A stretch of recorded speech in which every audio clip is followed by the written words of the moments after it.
สิเว้าหยังเนาะแต่ละมื้อสงสัยอยากให้เซาเว้าบ่เว้าไปแล้วตันจุโลอยู่หัวบ่ไหลเว้าไปมันเหมือนกับมันจ่อกันมันเวลามันสิพุดมันบ่พุดขึ้นมามันไหลขึ้นมาคือจังบ่อน้ำเนี่ยถ้าเป็นน้ำคือจังบ่อน้ำเว้าไปมันสิพุดขึ้นมาอันนี้เว้าไปแล้วมีแต่ตัดออกจุโลมันตัดออกอ่านหนังสือก็บ่จำอันก็เฮาก็เฮ็ดไปเฮ็ดบุญเฮ็ดกุศลไปแต่ละมื้อสะสมไว้ตามกำลังสิ่งใดที่เฮาเฮ็ดได้ที่มันเป็นกุศลเฮ็ดง่ายๆบ่ว่าจะเป็นการไหว้พระสวดมนต์ก็เป็นสิ่งที่เฮ็ดได้ง่ายบ่ได้เลือกสถานที่บ่ได้เลือกว่าเฮ็ดอยู่วัดบ่จำเป็นต้องอยู่วัดเฮาเฮ็ดเริ่มต้นก็อาศัยการไหว้พระอนังสัมมาอยู่นำบ้านซะก่อนเพราะว่าบ่มีเวลาเข้ามาวัดเพราะว่าก็อาศัยเฮ็ดอยู่บ้านการบูชาก็มี2อย่างบูชาด้วยอามิสแล้วก็บูชาด้วยปฏิบัติบูชาการบูชากับอามิสก็คือเป็นพวกดอกไม้ของหอมสิ่งต่างๆฮ้อนน้ำมาไหว้พระมาบูชาพระน้ำหินพระน้ำบางอันนี้ก็เป็นสิ่งที่เริ่มการปฏิบัติเพราะว่ามีใจศรัทธาเลื่อมใสในพระพุทธศาสนาเชื่อในคำสอนเฮายังบ่มีเวลาสวดมนต์หรือว่าปฏิบัติจังซี่อาศัยดอกไม้หรือว่า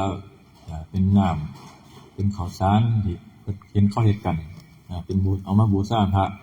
บูชาน้ำหิ้งพระอันนี้ก็เป็นอย่างหนึ่งในการเริ่มต้นเพราะว่าเฮาบ่มีเวลาเข้ามาวัดมาว่ามาปฏิบัติยังมีหน้าที่การงานก็อาศัยสิ่งเหล่านี้เป็นการเริ่มปฏิบัติก่อนบูชาด้วยดอกไม้ของหอมต่างๆก็มาในสมัยพุทธกาลก็มีนายสุวรรณมาลาเราเป็นคนเฮ็ดดอกไม้เฮ็ดพวงมาลัยถวายแก่พระเจ้าพิมพิสารในมื้อหนึ่งเพิ่นก็ไปพ้อพระพุทธเจ้าเดินทางสิเข้าไปเฮ็ดดอกไม้ถวายแก่พระราชาก็ได้ไปพ้อพระพุทธเจ้าเห็นพระพุทธเจ้าแล้วเกิดความเลื่อมใสในผิวพรรณผ่องใสในความเป็นสมณะสิเห็นแล้วเกิดความเลื่อมใสก็เลยได้ถวายดอกไม้บูชาเป็นการบูชาดอกไม้8 กำพอถวายแล้วอันนี้ก็เป็นอานิสงส์จากการได้ถวายดอกไม้ในอนาคตข้างหน้าเพิ่นก็สิได้เป็นพระปัจเจกพุทธเจ้าอันนี้ก็คือการบูชาเบื้องต้นก็นำไปเพื่อเป็นทรัพย์ในภายภาคหน้าเบื้องต้นก็ต้องอาศัยการสร้างเหตุก่อนสร้างเหตุในการกระทำบูชาด้วยอามิสก่อนเพราะว่าเฮาอินทรีย์บารมียังบ่ถึงขั้นปฏิบัติถ้าผู้ปฏิบัติได้ก็เริ่มจากการสมาทานศีลในการว่าจะเป็นศีล5ศีลอุโบสถหรือว่าการภาวนาอันนี้ก็คือเป็นอีกลำดับหนึ่งขึ้นมาอันนี้ก็แล้วแต่บุคคลที่ผู้มีกำลังบารมีที่สั่งสมมาของเก่าผู้เคยเฮ็ดทำมาแบบใดก็สิคุ้นชินนำแบบนั้นแต่ว่าก็การที่เฮาบ่เคยเฮ็ดบางคนอาจจะบ่เคยรักษาศีลบ่เคยภาวนาแต่ว่าก็สามารถเปลี่ยนความคิดเปลี่ยนจิตได้เพื่อว่าเฮาสิพัฒนาตนเองขึ้นมาจากบ่เคยให้ทานบ่เคยรักษาศีลบ่เคยภาวนาก็มี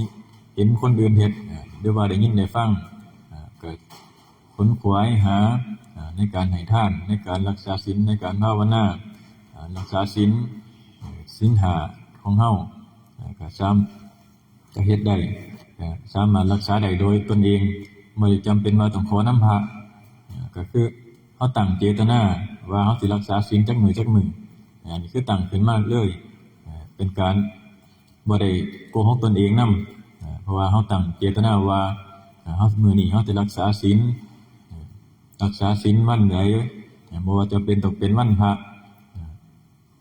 รักษาได้ทุกมื้อตั้งใจว่าแต่เฮานี่ใจตั้งใจนี่ว่ามื้อนี้จะรักษาศีลจักข้อก็ว่าไปตามที่ตนเฮ็ดได้หลังจากทำการทำงานแล้วสิหรือว่าเป็นตอนเย็นก่อนสินอนแล้วก็ไหว้พระสวดมนต์สมาทานศีลจังซี่ตั้งใจว่าเฮาสิรักษาศีล5พอตื่นขึ้นเช้ามาเป็นจังว่าเลิกกันจังซี่ก็เป็นอันนี้ก็เป็นอันอย่างนึงที่เฮาเฮ็ดได้เพื่อเป็นเริ่มต้นโดยการตั้งใจว่าเฮาสิรักษาศีลก่อนเป็นพื้นฐานเพราะว่าเฮาก็ยังมีหน้าที่การงานเพราะว่าศีล5สินำมาซึ่งความสุขทั้งความสุขทั้งโลกนี้และโลกหน้าโลกนี้ก็คือบ่ไปเบียดเบียนไผบ่ไปลักบ่ไปฆ่าไผบ่ไปหลอกลวงคนอื่นหรือว่าบ่ไปดื่มของมึนเมาที่มันเฮ็ดให้เสียสติจังซี่อันนี้ก็คือเป็นผลของการรักษาศีลบ่ได้บังคับว่าให้ทุกคนรักษาศีลแต่ว่าศีลนี่คือเพิ่นบอกว่าถ้าเฮารักษาศีลแล้วผลนี่สิเป็นจังไดผลที่เฮาจะได้นี่ก็คือเฮาก็อยู่เป็นสุขทั้งโลกนี้และโลกหน้าไปสู่สุคติจังซี่ศีลแล้วนำมาเป็นโภคทรัพย์คือเป็นทรัพย์สมบัติเวลาเฮารักษาศีลแล้วก็มันรักษาทรัพย์สมบัติของตนพร้อมได้มาซึ่งทรัพย์สมบัติพร้อมเพราะว่าหยังเพราะว่าเฮาบ่ได้ไปฆ่าคนอื่นบ่ได้ไปลักของคนอื่นจังซี่ก็บ่ได้จำเป็นว่าต้องเสียทรัพย์สมบัติของเฮาไปบ่ได้กังวลว่าคนอื่นจะมาลักไปอันนี้ก็คือผลของการรักษาศีลเพิ่นจังว่าศีเลนะสุขติยันติศีเลนะโภคสัมปทาศีลนำไปซึ่งความสุขนำไปถึงสุขติก็คือบ่ได้ลงมาเกิดเป็นในอบายภูมิก็คือมีพวกสัตว์นรกเปรตสัตว์เดรัจฉานจังซี่อสุรกายต่างๆสิพวกที่มันทุกข์จะบ่ได้กลับมาเกิดในพวกนี้มีแต่ถ้าเฮารักษาศีลแล้วจะได้ไปเกิดเป็นเทวดาอย่างน้อยๆก็บ่ได้กลับมาทุกข์ในก็ยังได้เสวยผลที่มีความสุขบ่ได้รับความทุกข์บ่ได้รับความเร่าร้อนอันนี้ก็ยังดีกว่าแล้วก็โภคทรัพย์ก็สินำมาเพราะว่าหยังเพราะว่าเฮารู้จักรักษารู้จักบ่เฮาบ่ได้ไปรักของคนอื่นก็บ่มารักของเฮาอันนี้ก็คือเป็นศีลข้อนึงขึ้นมาซึ่งทรัพย์สมบัติของเฮาก็สิได้มาอันนี้เมื่อเฮาแสวงหาขึ้นมาเฮาก็รักษาไว้มันก็จะบ่เสียไปตัวนี้ก็คือโภคทรัพย์หรือว่าพวกดื่มสุราเมรัยจังซี่เฮ็ดให้มึนเมาหรือว่าเสียสติหรือว่าสิ่งใดต่างๆที่มันเฮ็ดให้เสียสติจังซี่ซึ่งนำไปซึ่งการเสียโภคทรัพย์เสียทั้งโภคทรัพย์เสียทั้งสุขภาพจิตเสียทั้งสติสิ่งเหล่านี้เพิ่นจังว่า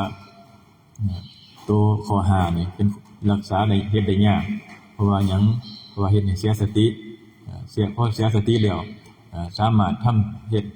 ให้เฮาทุศีลได้ทุกข้อศีลทุกข้อนี่ก็เฮ็ดได้ถ้าเฮามีสติแล้วเฮาจะบ่เฮ็ดศีลทั้ง4ข้อเพิ่นจังว่าศีลข้อ5นี่คือเป็นการรักษาได้ยากเพราะว่าในเมื่อเฮามีสติแล้วเฮาจะรู้จักว่าสิ่งใดมันเป็นกุศลสิ่งใดเป็นอกุศลสิ่งเหล่านั้นเฮาก็สิบ่สิ่งที่มันเป็นกุศลก็คือเฮาเฮ็ดแล้วมันบ่เร่าร้อนบ่ไปเบียดเบียนคนอื่นอันนี้ก็คือเป็นสิ่งที่เป็นกุศลมันก็สินำมาซึ่งความสุขแก่เฮาเองบ่นำความทุกข์มาความทุกข์ก็คือบาปอกุศลเวลาเฮาเฮ็ดแล้วเฮาจะได้รับความเร่าร้อนทั้งกายบ้างทั้งใจบ้างบ่ช้าก็เร็ว บ่ในภพนี้ก็ภพหน้าจังไดก็ต้องได้รับอันนี้ก็คือผลของการกระทำบ่ว่าของการกระทำหรือว่าการรักษาศีลนี่ก็คือเฮา